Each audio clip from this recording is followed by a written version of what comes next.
వేరే వాళ్ళ బాధను చూసి అర్థం చేసుకునే మనసు ఉన్నది. వేరే వాళ్ళ కష్టాల్లో ఉన్నారు, బాధలో ఉన్నారు, ఇరుకులో ఉన్నారు, ఇబ్బందులో ఉన్నారు, కుష్ఠరోగంతో ఉన్నాడు. ఆయన గొప్ప వ్యక్తి అయినా పర్వాలేదు, కానీ ఆయనకు కుష్ఠరోగం ఉన్నది. బానిసైన ఒక చిన్న పాప ఆయన సమస్యను చూడగలిగింది.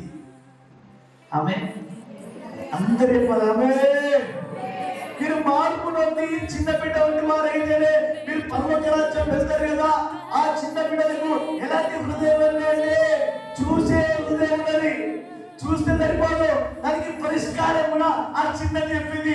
అయ్యో, ఒక ప్రవక్త ఉన్నాడు, ఆ ప్రవక్త దగ్గరికి వెళ్తే ఈయన దయ్యాలకు కుష్ఠరోగం పోతుందని ఒక అద్భుతమైన సందేశాన్ని ఆ చిన్నది ఇచ్చింది. మార్పు నొందిన వారు నోరు మూసుకొని కూర్చోడు.